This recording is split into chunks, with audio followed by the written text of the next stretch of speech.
तो भाई यहाँ हमारे पास एक दायरा है, एक सर्कल है और इस सर्कल पे हम एक डायमीटर बना लेते हैं।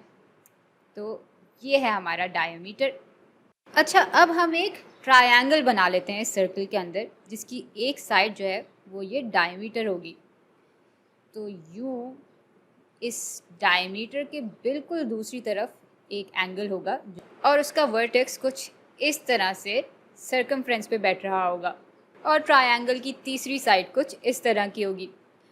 और भाई इस वीडियो में हम ये साबित करेंगे कि सर्कल के अंदर कोई ट्रायंगल इस तरह का बना हुआ हो तो वो हमेशा एक राइट एंगल ट्रायंगल ही होता है। और इस राइट एंगल ट्रायंगल का 90 डिग्री का जो एंगल होगा वो हमेशा डायमीटर के दूसरी तरफ होगा, यानी ये एंगल 90 डिग्री का होगा।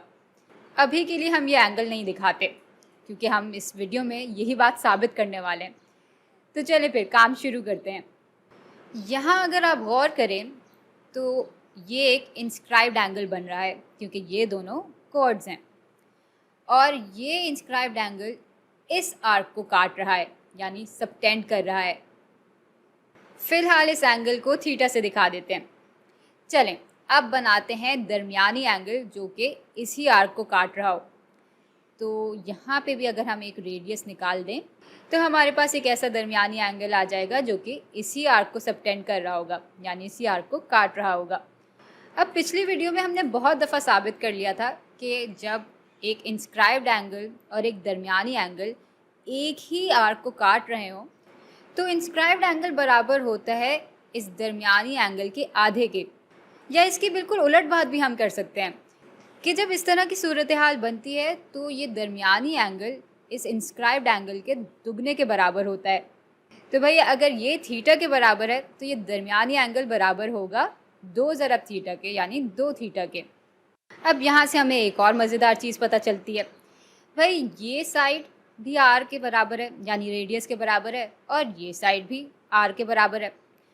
भाई किसी ट्रायंगल की दो साइड्स एक बराबर हों तो वो आइसोसेलेस ट्रायंगल होता है और यूं फिर उसके जो बुनियाद के एंगल्स होते हैं, यानी बेस एंगल्स जो होते हैं, वो भी बिल्कुल एक बराबर होते हैं। फिलहाल इन दोनों एंगल्स को एक्स से दिखा देते हैं। अब चूंकि ये एक ट्रायंगल है तो इसके सारे एंगल्स को जब हम जमा करेंगे तो हमें 180 डिग्री मिल जाएगा, यानी x जमा 2 थीटा बराबर होगा 180 के। चलें इसको x के लिए हल कर लेते हैं। ये दोनों जमा होकर 2x के बराबर आ जाएंगे और यहाँ पे अभी भी हमारे पास 2 थीटा होगा और ये अभी भी बराबर होगा 180 के। अब इक्वेशन के दोनों हिस्सों से 2 थीटा को माइनस कर देते हैं। यूँ 2x बराबर आ जाएगा 180 माइनस 2 थीटा के। और अब x को बिल्कुल ही अलग करने के लिए हम इक्वेशन के दोनों हिस्सों को 2 से तकसीम कर देंगे। यूँ x बराबर आ जाएगा 180 माइनस 2 थीटा बटा 2 के। इसको मज़ीद हल कर लें तो हमारे पास x बराबर आ जाएगा 90 माइनस थीटा के। अच्छा, अब ज़रा इस ट्रायंगल पर आते हैं। तो यहाँ पे भी ये साइड r के बराबर है और ये साइड भी r के बराबर है, यानी ये भी एक आइसोसेलेस ट्रायंगल है और इसलिए इसके जो बेस एंगल होंगे, जो बुनियादी एंगल्स होंगे, वो एक बराबर होंगे। यानी ये अगर थीटा के बराबर है तो ये एंगल भी थीटा के बराबर होगा। अब ज़रा बताएं कि ये पूरा एंगल किसके बराबर होगा। भाई इन दोनों एंगल्स को हम जमा कर देंगे तो हमें ये बड़ा एंगल मालूम हो जाएगा। थीटा में जब हम जमा करेंगे 90 माइनस थीटा तो हमारे पास 90 डिग्री का एंगल आ जाएगा। तो भाई यूँ हमने साबित कर लिया कि दायरे के अंदर अगर एक ट्रायंगल यूँ बना हो कि जिसकी एक साइड डायमीटर के बराबर हो और उसके एक एंगल का वर्टेक्स यूँ सर्कमफ्रेंस पे बैठ रहा हो तो वो हमेशा एक राइट एंगल ट्रायंगल होता है और डायमीटर की दूसरी तरफ हमेशा 90 डिग्री का एंगल होता है।